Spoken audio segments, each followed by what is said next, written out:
Hello बच्चों, तो कैसे हैं आप सभी। आई होप आप सभी बहुत अच्छे होंगे और अपनी पढ़ाई भी बहुत अच्छे से कर रहे होंगे। तो आज के इस वीडियो में हम सभी एक नया चैप्टर स्टार्ट करने वाले हैं जिसका नाम है क्वाड्रिलेटरल। और हम आर डी शर्मा का बुक बना रहे हैं और ये जो है चैप्टर नंबर 12 है। और अभी तक हमने चैप्टर नंबर 11 तक पूरा का पूरा फिनिश कर दिया है। अगर आप चाहें तो मेरे पिछले वीडियो को देख सकते हैं मेरे प्लेलिस्ट पे जा करके। तो आज के इस वीडियो में हम इस नए चैप्टर क्वाड्रिलेटरल को पूरा अच्छे से कॉन्सेप्ट समझेंगे, फिर उसके बाद से एक्सरसाइज को पढ़ेंगे। तो चलिए सबसे पहले हम समझते हैं इस चैप्टर के कॉन्सेप्ट को। तो सबसे पहले जानते हैं क्वाड्रिलेटरल क्या होता है। तो जो कॉन्सेप्ट वो हम इस बुक से ही पढ़ लेंगे। तो क्वाड्रिलेटरल क्या होता है। क्वाड्रिलेटरल मतलब क्वाड मतलब होता है फोर। तो फोर साइड से घिरा हुआ जो भी एंगल होता है उसे हम क्वाड्रिलेटरल कहते हैं। फॉर एग्जाम्पल आप यहाँ पे देख सकते हैं ये जो फिगर है चारों तरफ से बाउंडेड फिगर है, तो इसको हम कहेंगे क्वाड्रिलेटरल। उसका शेप साइज आपको नहीं ध्यान देना है। आपको कोई भी फिगर हो, चाहे ये ऐसे बना हुआ है, चाहे आप इसको ऐसे बनाएं, चाहे किसी भी तरीके से बनाएं, वो क्वाड्रिलेटरल होगा। बस 4 साइड्स होने चाहिए उसके। तो यहाँ पे क्वाड्रिलेटरल देखिए यहाँ पे दिया गया है quadrilateral and some terms associated to it. The word quad means 4। Quad का मतलब क्या होता है 4। And the word Latin means sides. और इस क्वाड का मतलब लैटिन में साइड्स होता है, लेटरल। अब जो ये इसी के बारे में दिया गया 4 side bounded figure is called quadrilateral. Next यहाँ पे हमें दिया गया है कॉन्जिक्यूटिव और एडजेसेंट साइड्स। इसके अंदर हमें एडजेसेंट साइड समझना बहुत ज़रूरी है। 2 sides of quadrilateral are consecutive और adjacent angles. Adjacent sides 2 sides जो है क्वाड्रिलेटरल के वो एक दूसरे का कॉन्जिक्यूटिव है। जैसे ये साइड्स इस तरीके से एक दूसरे का कॉन्जिक्यूटिव होगा। तो अब यहाँ पे अपोजिट साइड्स क्या होता है। 2 sides of a quadrilateral are opposite sides if they have no common point. For example यहाँ पे जो ए बी है और ये जो सी डी है एक दूसरे के अपोजिट में है, तो यही हो जाएंगे अपोजिट। और नेक्स्ट यहाँ पे ए डी दिया गया है और बी सी, ये दोनों एक दूसरे के अपोजिट हो जाएंगे। और कॉन्जिक्यूटिव की बात करें तो ए बी बी सी ये दोनों एंगल एक साथ, बी और बी सी सी डी ये एक साथ, डी ए बी ये एक साथ, इस तरीके से ये हो जाएगा। तो आई होप आपको दोनों क्लियर होगा। तो नेक्स्ट हम समझते हैं ये consecutive angles. 2 consecutive angle of a quadrilateral are 2 angles which include a side in their intersections. जो कंजिक्यूटिव एंगल्स होते हैं क्वाड्रिलेटरल के वो 2 एंगल को इंक्लूड करता है। जैसे यहाँ पे angle A, angle B, angle B, angle C, angle D और एंगल ए। तो ये हो गया कंजिक्यूटिव एंगल्स। कंजिक्यूटिव मतलब होता है एक साथ, मतलब पेयर। नेक्स्ट यहाँ पे लास्ट में दिया गया है अपोजिट एंगल्स। तो opposite angle 2 angles of a quadrilateral are said to be opposite angle if they do not have a common arm. 2 angle को हम अपोजिट एंगल कहेंगे अगर उनके पास कोई भी कॉमन आर्म नहीं है। जैसे यहाँ पे ये जो फिगर है इसी के अंदर मैं आपको बताते हैं एंगल ए और एंगल सी, एंगल डी और एंगल बी, इस तरीके से ये दो जो है 2 पेयर है अपोजिट एंगल के। तो चलिए नेक्स्ट को समझते हैं। तो यहाँ पे सबसे इम्पोर्टेंट चीज़ दिया गया है जो कि है वेरियस टाइप्स ऑफ क्वाड्रिलेटरल। हमें क्वाड्रिलेटरल के सभी टाइप्स को पढ़ना बहुत ही ज़्यादा ज़रूरी है। जैसे यहाँ पे हमें फर्स्ट में दिया गया है ट्रेपीजियम। ट्रेपीजियम क्या होता है। A quadrilateral having 1 pair of parallel sides is called trapezium. एक ऐसा क्वाड्रिलेटर जिसका जो एक पेयर होता है वो पैरेलल होता है। जैसे आप फिगर में देख रहे हैं ए बी और सी डी दोनों पैरेलल है ऐसे, और फिर एक जो पेयर होता है वो नॉन पैरेलल होता है। जैसे इसको और इसको, ये दोनों नॉन पैरेलल है। और यहाँ पे दिया गया है isosceles trapezium. A trapezium is said to be an isosceles if its non parallel sides are equal. एक ऐसा ट्रेपीजियम जिसका जो नॉन पैरेलल जो साइड्स है, अभी मैंने आपको बताया ये जो है इसका पैरेलल साइड्स है, लेकिन ये जो है इसका नॉन पैरेलल साइड्स है। तो अगर ये दोनों इक्वल होते हैं तो फिर ये आइसोसेलेस ट्रायंगल होगा। नेक्स्ट यहाँ पे है पैरेललोग्राम। तो पैरेललोग्राम क्या होता है। A quadrilateral is a parallelogram if its both pair of opposite sides are equal.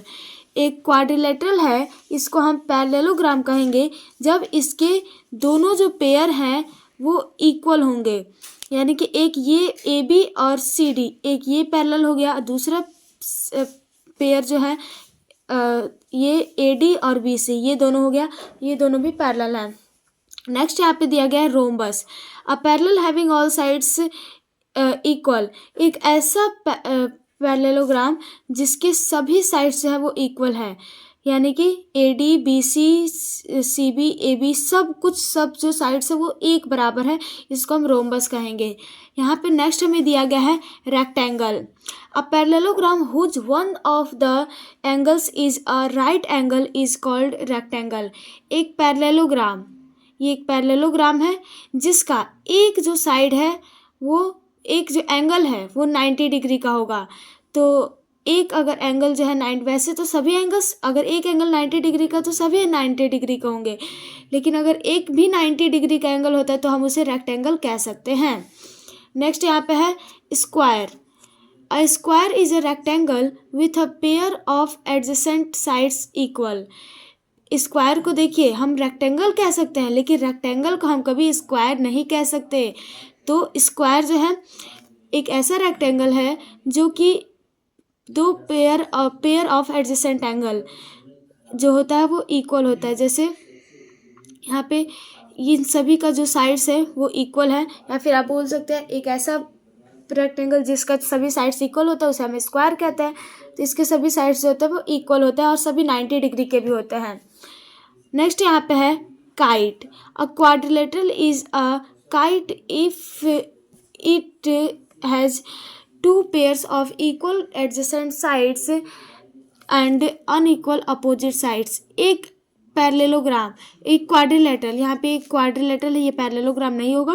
Quadrilateral को काइट कब कहेंगे, जब इसके जो दो पेयर हैं वो इक्वल एडजेसेंट साइड्स होगा और दो जो है वो नॉन इक्वल होगा।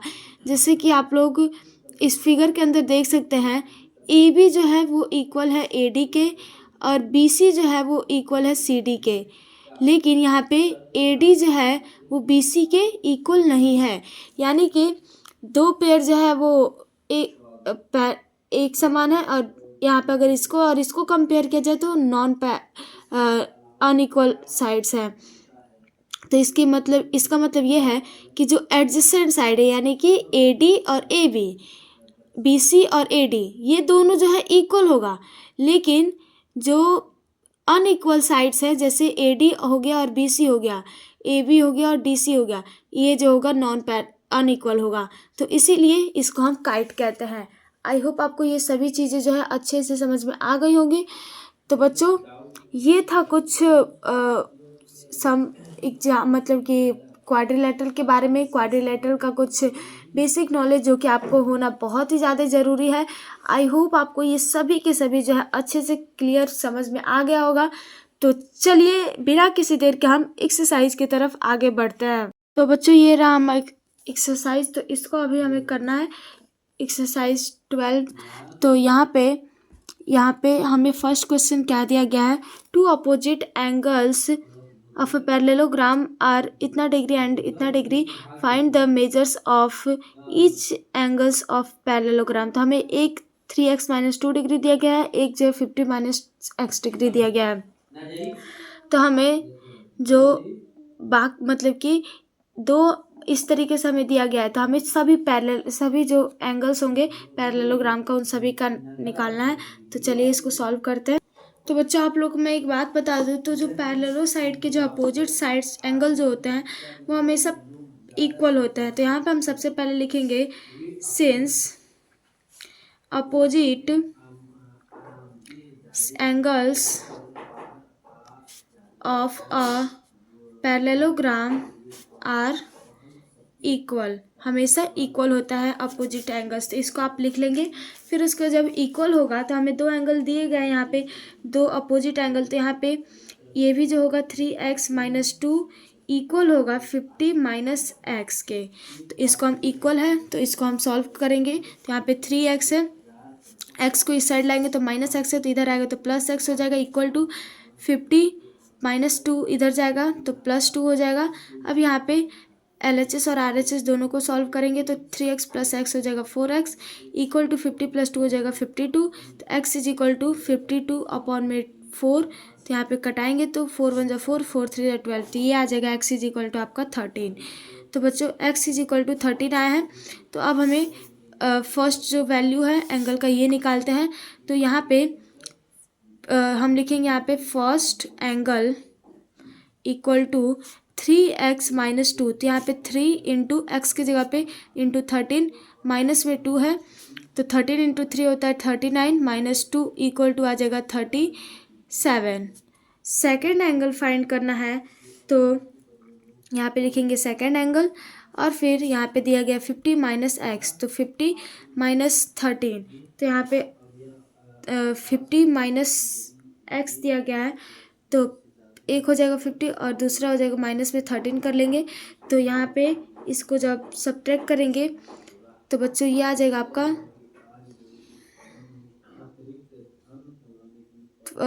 33 तो सॉरी 37 आएगा। तो यहाँ पे ये जो है आपका दोनों अपोजिट साइड्स जो है वो फाइंड हो गया है। तो आप देख पा रहे हैं एक चीज़ कि अभी मैं आपको बताई थी कि अपोजिट जो साइड्स होता है वो हमेशा इक्वल होता है। तो यहाँ पे आपको देखने को मिल गया ये भी 37 आ रहा है, ये भी 37, दोनों इक्वल है। और हमें अभी दो एंगल और फाइंड करना है। तो जब दो साइड्स ये इक्वल हैं तो यहाँ पे हमें थर्ड एंगल फाइंड करने में कोई प्रॉब्लम नहीं होगा, क्योंकि हमें ऑलरेडी पता है कि जो दो साइड्स दो एंगल का चारों एंगल जो होता है क्वाड्रिलेटरल का उसका सम होता है 360 डिग्री। ये हम सभी को पता है। तो इसलिए 360 में से अगर हम इसको इन दोनों को सब्ट्रैक्ट कर लें तो क्या हमारा आंसर आ जाएगा। तो बच्चों 360 में से सब्ट्रैक्ट करने के बाद से फिर हमें उसको हाफ पिक करना होगा। तो उसी तरीके से हम करते हैं, इसको आपके लिए इजी होगा। तो यहाँ पे थर्ड एंगल निकालने के लिए 360 माइनस 37 प्लस 37 करेंगे तो कितना आएगा। इन दोनों को आप जब ऐड करेंगे तो बच्चों ये आ जाएगा आपका 74 और अपॉन में 2, क्योंकि हमें एक और एंगल निकालना है फोर्थ एंगल। तो इसको आप जब सब्ट्रैक्ट करेंगे तो ये आपका आ जाएगा 426 अपॉन में 2। तो इसको कटा लेंगे आप तो ये आ जाएगा आपका, सॉरी बच्चों, ये आपका 286 आएगा, गलती से हो गया है। तो यहाँ पे इसको जब आप कटाइएगा तो ये आ जाएगा आपका 143। तो अब यहाँ पे एक थर्ड एंगल आपको मालूम चल गया। तो आपको पता है कि जो अपोजिट साइड्स एंगल होता है वो इक्वल होते हैं। तो यहाँ पे आप फोर्थ एंगल जो है, फोर्थ एंगल इसको आप डायरेक्ट लिख सकते हैं 143 डिग्री, क्योंकि यहाँ पे थर्ड एंगल के इक्वल में होगा फोर्थ एंगल। फर्स्ट और सेकंड ऑलरेडी इक्वल है ही, तो इसलिए अपोजिट साइड्स के चलते ये भी इक्वल हो जाएगा। तो हमारा दो एंगल जो है वो आया है 37 डिग्री और दो एंगल जो है वो आया है 143 डिग्री। तो इसको आप कुछ इस तरीके से लिख सकते हैं, angle A equal to 37 degree, angle B equal to 143 degree, angle C equal to 37 degree, angle D equal to 143 degree. क्योंकि जब आप कोई भी एक क्वाड्रिलेटरल बनाते हो पैरेललोग्राम, तो ये हो गया पैरेललोग्राम, ये ए बी सी डी। तो यहाँ पे अपोजिट एंगल जो होता है वो इक्वल होता है। तो यानी कि अगर आपका ए और सी जो है वो 37 डिग्री है तो यहाँ पे ये दोनों एंगल जो है अपोजिट वो होगा 143 डिग्री। तो इसलिए इसका नेमिंग करने में आप थोड़ा सा भी गड़बड़ाइएगा मत और एकदम सही सही करके आइएगा। तो मतलब ये हो गया हमारा फाइनल आंसर। आई होप आपको समझ में आ गया होगा। तो चलिए नेक्स्ट क्वेश्चन को करते हैं। तो बच्चों यहाँ पे हमें सेकंड क्वेश्चन दिया गया है, if an angle of a parallelogram is 2/3 of its adjacent angle. अगर कोई एंगल है पैरेललोग्राम का वो उसके एडजेसेंट एंगल का 2/3 है तो हमें पैरेललोग्राम का एंगल फाइंड करना है। तो एक बात आप समझ लीजिए कि जो एडजेसेंट साइड्स होता है पैरेललोग्राम, एंगल्स होता है पैरेललोग्राम का, वो हमेशा 180 डिग्री होता है। तो इसलिए तो बच्चों यहाँ पे एडजेसेंट एंगल का जो सम होता है वो 180 डिग्री होता है। तो यहाँ पे हम एंगल को हम सपोज कर लेते हैं x, तो इसको हम लेट कर लेते हैं। तो यहाँ पे जो दूसरा एंगल जो है वो जो है मतलब इसको हम फर्स्ट लिख लेते हैं, और जो सेकंड एंगल है वो जो है इसी के जो 2/3x है, 2/2 ऑफ इट्स एडजेसेंट। तो यहाँ पे जब आप x प्लस 2/3x करेंगे तो ये जो है इक्वल हो जाएगा 180 डिग्री, क्योंकि अभी मैं आपको बताएं क्योंकि ये दोनों जो है एडजेसेंट एंगल है। एडजेसेंट एंगल कभी भी पेयर में होता है, तो इसलिए इन दोनों का सम 180 डिग्री हो जाएगा।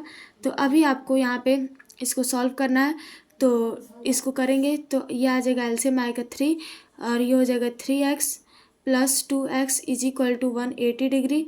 तो यहाँ पे 5x अपॉन में 3 इक्वल टू 180 डिग्री। तो यहाँ पे आप x इज इक्वल टू करेंगे तो 180 इंटू 3 अपॉन में 5। तो यहाँ पे इसको आप कटा लेंगे तो ये आ जाएगा आपका 36। तो 36 इंटू 3 करेंगे तो आ जाएगा आपका 108 डिग्री। तो बच्चों यहाँ पे आगे आपका 108 x is equal to 108 degree. तो यहाँ पे हमें सभी एंगल को फाइंड करना है। हमें पता है फर्स्ट एंगल जो है वो x है, तो यहाँ पे हम लिख देंगे इसको हम लिख देते हैं angle A is equal to x equal to 108 degree, x की वैल्यू। सेकंड एंगल इसका मतलब एंगल B लिख देते हैं इसको। तो ये जो है आपका 2/3x है, तो 2/3 इंटू में x की जगह पे 108 करेंगे तो इसको करेंगे तो आ जाएगा 36 इंटू 2 करेंगे 72 डिग्री। अब यहाँ पे एंगल C जो है अपोजिट साइड से आपको मैं अभी बताई थी, अपोजिट एंगल जो होता है वो इक्वल होता है। तो एंगल ए और एंगल सी जो होगा इक्वल होगा, तो वो ये भी 108 डिग्री, और एंगल डी जो है वो एंगल बी के इक्वल होगा, तो ये भी हो जाएगा 72 डिग्री। तो ये हो जाएगा आपका आंसर। अगर आपको डाउट है कि क्या सच में इतना आंसर आएगा एग्जाम में बैठे हुए हैं, तो आप क्या कीजिएगा, इन सभी चारों का सम ले लीजिएगा। अगर 360 आ रहा है इसका मतलब आपका आंसर सही है। तो चलिए नेक्स्ट क्वेश्चन को करते हैं। तो बच्चों हमारा क्वेश्चन नंबर 3 दिया है, find the measure of all angle of a parallelogram if one angle is 24 degree less than twice the smallest angle. अगर कोई भी एंगल है जो कि 24 डिग्री लेस है, जो सबसे स्मॉलेस्ट एंगल है उसके ट्वाइस के 24 डिग्री लेस है। तो चलिए सॉल्व करते हैं। तो बच्चा आप यहाँ पे क्या करेंगे कि लेट कर लेंगे जो स्मॉलेस्ट एंगल है, हमें नहीं पता है क्या दिया गया है, तो smallest angle is equal to x. तो एक्स स्मॉलेस्ट एंगल जो है एक्स डिग्री हमने सपोज कर लिया है। तो अब यहाँ पे जो दूसरा जो एंगल दिया गया है तो इसको हम लिख देते हैं अदर एंगल इक्वल टू, ये जो है 24 डिग्री इसके ट्वाइस के लेस है, यानी इसका ट्वाइस क्या होगा 2x, और लेस है यानी -24 हो जाएगा। तो ये हो जाएगा आपका सेकंड एंगल। तो यहाँ पे आपको पता है ये दोनों एंगल जो है अलग अलग हैं, तो इसका मतलब ये है कि आपका अपोजिट एंगल ये हो जाएगा। तो अपोजिट एंगल या फिर कह सकते हैं आप एडजेसेंट एंगल का सम 180 डिग्री होता है।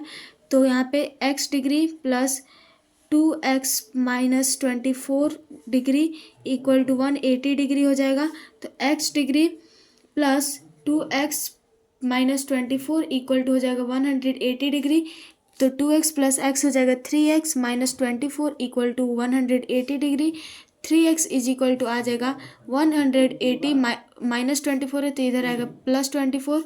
3x इज इक्वल टू हो जाएगा, ये इसको आप सम करेंगे तो बच्चों ये आ जाएगा आपका 204। तो अब यहाँ पे आपको x इज इक्वल टू निकालेंगे तो 204 अपॉन में 3 तो करेंगे तो x इज इक्वल टू आ जाएगा 368। तो ये आ जाएगा आपका x का वैल्यू 68 डिग्री। तो अब यहाँ पे हम नेक्स्ट स्टेप में यहाँ पे हमें सभी एंगल्स को फाइंड करना है। तो स्मॉलेस्ट एंगल हमें एक दिया गया है, दूसरा भी एंगल दिया गया है, तो हम सबसे पहले इन दोनों को निकालते हैं। तो यहाँ पे हम लिख लेते हैं स्मॉलेस्ट एंगल को एंगल ए। तो angle A is equal to दिया गया हमें x is equal to 68 degree. Angle B मान लेते हैं अदर एंगल को, तो ये हो जाएगा 2x minus 24 equal to 2 into 68 minus 24। तो बच्चों इसको सबसे पहले 2 इंटू 68 करेंगे तो आपका ये आ जाएगा 136 माइनस 24 करेंगे तो 112 डिग्री आ जाएगा। तो अब यहाँ पे एंगल भी मालूम चल गया। एंगल सी फाइंड करना है। एंगल ए और angle C opposite angle equal, तो 68 डिग्री ये भी हो जाएगा। एंगल डी और angle B opposite angle equal, तो यहाँ पे ये हो जाएगा 112 डिग्री। तो angle A B C D हमें फाइंड कर लिया, तो ये हो जाएगा हमारा फाइनल आंसर। आई होप आपको क्वेश्चन जो है क्लियर हो गया होगा। तो चलिए नेक्स्ट क्वेश्चन को बनाते हैं। तो बच्चों नेक्स्ट क्वेश्चन नंबर 4 हमें दिया गया है, the perimeter of a parallelogram is 22 centimetre. हमें पैरेललोग्राम का पेरीमीटर दिया गया है, यानी कि जो चारों साइड से उनका सम दिया गया है 22 centimetre. Longer side measures 6.5 centimetre. What is the measure of shorter side. तो हमें यहाँ पे ऑलरेडी जो लॉन्गर साइड है उसका सम दिया गया है, तो हमें शॉर्टर निकालना है। तो चलिए फाइंड करते हैं। तो बच्चों यहाँ पे आपको ये दिया गया है एक पैरेललोग्राम। तो यहाँ पे आपको दिया गया है कि ये जो चारों पेरीमीटर है, पेरीमीटर मतलब होता है चारों जो लाइन्स होते हैं उनके सम, चारों साइड्स के सम दिया गया है 22 सेंटीमीटर। और तो यहाँ पे हम लिख लेते हैं पेरीमीटर इक्वल टू दिया गया 22 सेंटीमीटर। और यहाँ पे जो लॉन्गर साइड है, यानी कि अगर इसमें से अगर आप माने तो ये जो ए बी है वो दिया गया आपको 6.5 सेंटीमीटर। तो यहाँ पे ए बी और सी डी ये दोनों इक्वल हो जाएगा, क्योंकि अपोजिट साइड्स जो होता है वो हमेशा इक्वल होता है। तो ये इक्वल, तो जो शॉर्टर साइड है इसको हम एक्स मान लेते हैं। तो यहाँ पे हम shorter side is equal to x, और जो लॉन्गर दिया गया हमें longer side is equal to 6.5 centimetre. तो यहाँ पे जब आप इसको निकालना है आपको, तो आप यहाँ पे सबसे पहले लिखेंगे पेरीमीटर इक्वल टू दिया गया 22 सेंटीमीटर, सबको पता है हमें। तो यहाँ पे पेरीमीटर की जगह, पेरीमीटर का मतलब क्या होता है, इन सब का सम होता है। तो अब यहाँ पे ए बी और सी डी, तो ये दोनों जो है वो 6.5 सेंटीमीटर है, हमें पता चल गया है 6.5 सेंटीमीटर सी डी भी होगा। ए डी और बी सी ये दोनों एक्स एक्स हो जाएगा, क्योंकि अपोजिट साइड्स इक्वल होता है। तो अब यहाँ पे 6.5 प्लस एक्स इंटू में 2, यानी कि इसका और इसका दोनों का प्लस करके डबल कर देंगे तो बात तो बराबर है, इक्वल टू में आ जाएगा 22 सेंटीमीटर। तो यहाँ पे 6.5 इंटू 2 करेंगे तो बच्चों ये आ जाएगा आपका 13 आ जाएगा, प्लस में 2x equal to 22 centimetre. 2x is equal to 22 minus 13, 2x is equal to आ जाएगा आपका, इसको करेंगे तो ये आ जाएगा आपका 9, और x इज इक्वल टू आ जाएगा 4.5 सेंटीमीटर। तो इसका मतलब शॉर्टर साइड को हमने x माना था, तो shorter side is equal to x is equal to 4.5 centimetre. तो ये हो जाएगा आपका फाइनल आंसर। आई होप आपको समझ में आ गया होगा। तो चलिए नेक्स्ट क्वेश्चन नंबर 5 को करते हैं। तो बच्चों यहाँ पे हमें क्वेश्चन नंबर 5 दिया गया है, in a parallelogram A B C D. एक पैरेललोग्राम है जो कि है A B C D. Angle D दिया गया हमें 135 डिग्री। तो हमें एंगल ए और एंगल बी को निकालना है। तो चलिए फाइंड आउट करते हैं, बहुत ही ईजी और सिंपल है। तो बच्चों ये एक आप पैरेललोग्राम ड्रॉ कर लेंगे, और फिर यहाँ पे ये जो है A B C D naming कर लेंगे। तो यहाँ पे जो एंगल डी है वो 135 डिग्री होगा। तो हमें एंगल ए और एंगल बी इन दोनों को फाइंड आउट करना है। तो अभी मैं आपको बताई थी कि जो अपोजिट साइड्स और अपोजिट एंगल दोनों इक्वल होता है। तो यहाँ पे अपोजिट एंगल जो होगा एंगल डी का वो हो जाएगा एंगल बी। तो इसका मतलब ये है कि एंगल बी जो होगा वो एंगल डी के इक्वल होगा। तो यहाँ पे हम लिख देंगे angle D equal to angle B equal to 135 degree. अब यहाँ पे लिख देंगे अपोजिट एंगल, क्योंकि अपोजिट एंगल के ही वजह से ये दोनों जो है इक्वल हुआ है।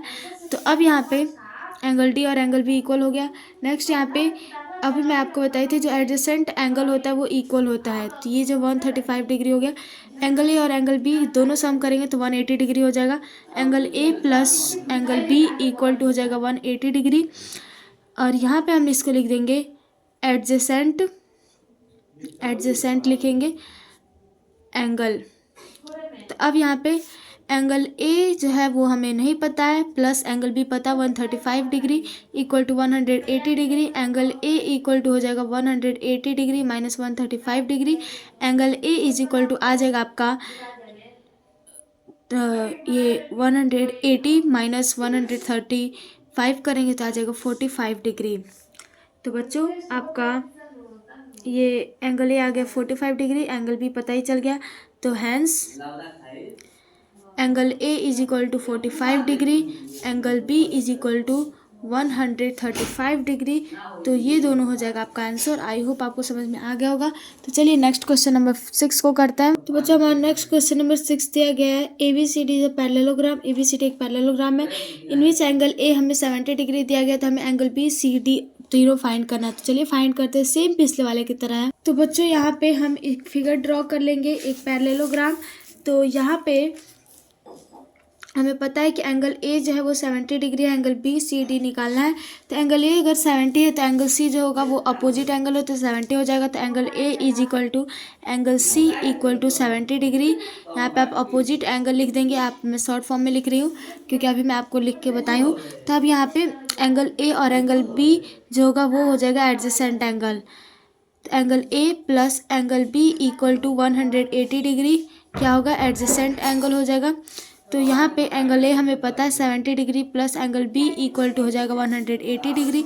एंगल बी इक्वल टू आ जाएगा 180 डिग्री माइनस 70 डिग्री। तो यहाँ पे angle B is equal to आ जाएगा आपका 110 डिग्री। तो एंगल बी फाइंड हो गया। तो जब अगर एंगल बी जो है 110 डिग्री है तो एंगल बी और एंगल डी दोनों इक्वल होगा। तो angle B equal to angle D equal to 110 degree. और यहाँ पे आप लिख देंगे अपोजिट एंगल। तो यहाँ पे आप लिखेंगे hence angle B angle C angle D equal to ये एंगल बी आपको कितना आया है 110 डिग्री और एंगल सी जो है वो आपका है 70 डिग्री, एंगल डी जो है 110 डिग्री। तो बच्चों ये हो जाएगा आपका फाइनल आंसर। आई होप आपको समझ में आ गया होगा। चलिए नेक्स्ट क्वेश्चन नंबर 7 को करते हैं। तो बच्चों क्वेश्चन नंबर 7 में हमें दिया गया है इन फिगर 12.31। तो यहाँ पे एक फिगर दिया गया है जो आप देख सकते हैं। ABCD एक पैरेललोग्राम है in which DAB angle DAB जो है आपका 75 डिग्री दिया गया है। Angle DBC equal to 60 degree, DBC 60 degree दिया गया है। तो हम यहाँ पे CDB ये वाला एंगल और एंगल ADB ये वाला एंगल हमें फाइंड करना है। तो आप इसे कैसे फाइंड करेंगे, तो यहाँ पे आप सेम रूल अप्लाई करेंगे जो कि है एडजेसेंट एंगल का। तो चलिए इसको बनाते हैं, हम सॉल्व करते हैं। तो बच्चों ये जो हमें फिगर दिया गया है तो यहाँ पे हमें एंगल ए दिया गया था, एडजेसेंट एंगल से हम एंगल बी को फाइंड आउट कर सकते हैं क्योंकि हमें आधा ही दिया गया है 60 डिग्री। तो यहाँ पे angle A plus angle B equal to 180 degree कैसे होगा, तो एडजेसेंट एंगल साइड में लिखना ज़रूरी होता है। आप पूरा मैं फुल फॉर्म में लिख रही हूँ तो आप पूरा इसको लिखिएगा। तो यहाँ पे अब आप इसको एंगल ए जो हमें दिया गया है 75 degree plus angle B equal to 180 degree, angle B equal to आ जाएगा 180 minus 75 degree, angle B equal to आ जाएगा आपका 105 डिग्री। तो यहाँ पे ये आ गया आपका एंगल बी। तो अब नेक्स्ट आपको एंगल बी फाइंड आउट हो गया है। तो यहाँ पे ये देखिए ये दोनों का सम है इतना। तो यहाँ पे angle A B D plus angle DBC equal to है 105 degree, equal to angle A है तो इसका मतलब 105 डिग्री। एंगल ABD तो हमें नहीं दिया गया, एंगल DBC दिया गया है।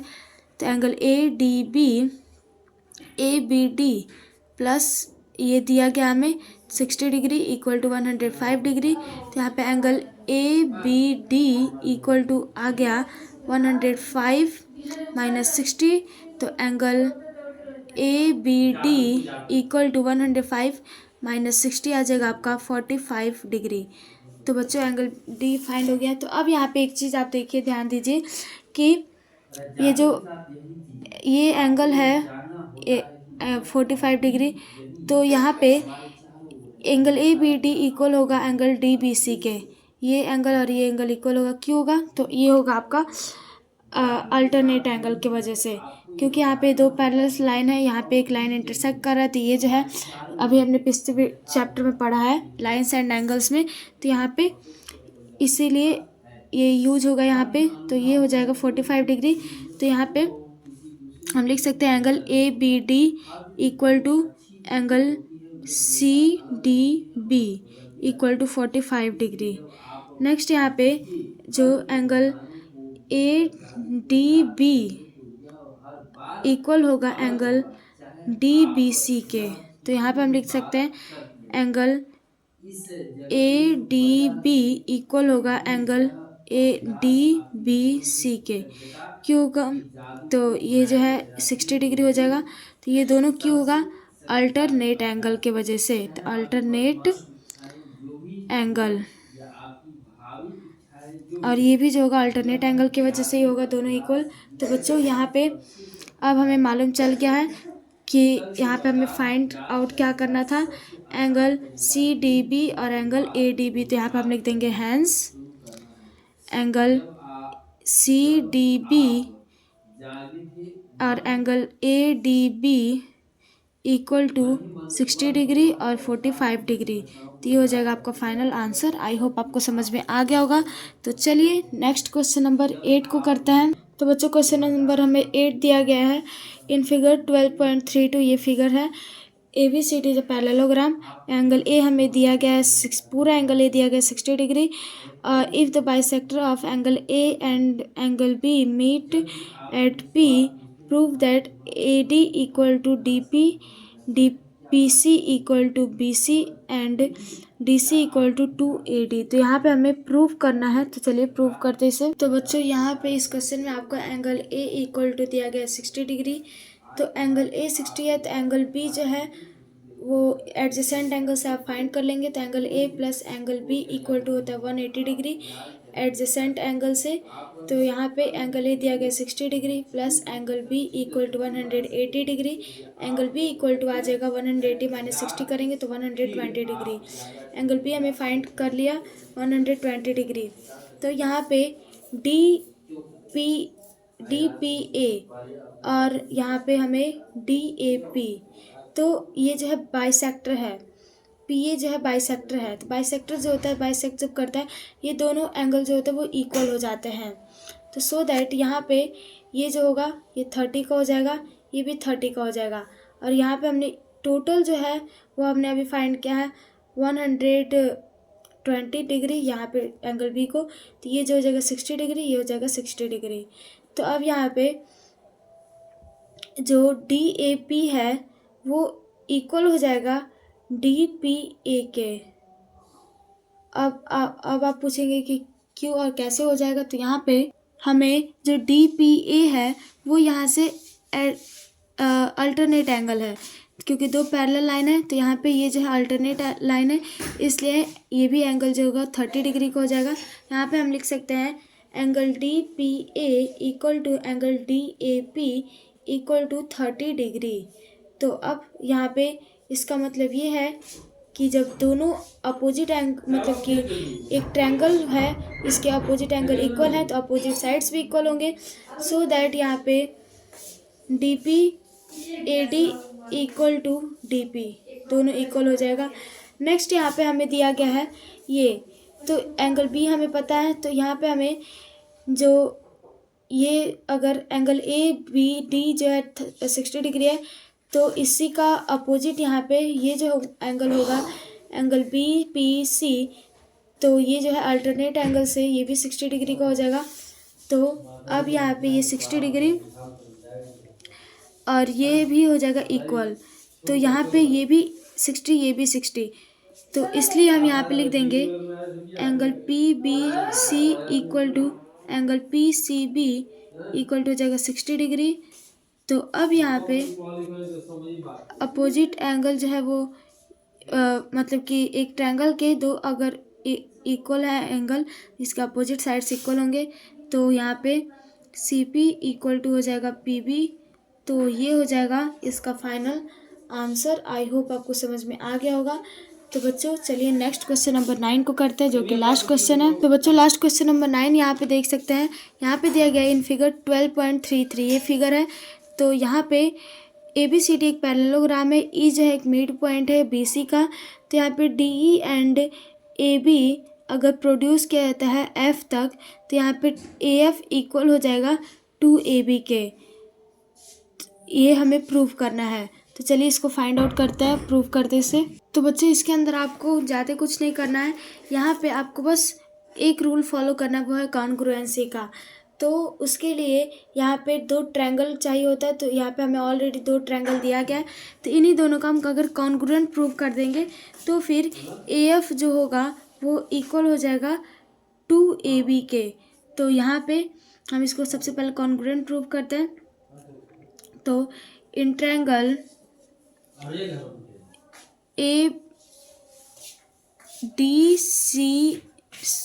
DCE and triangle BEF,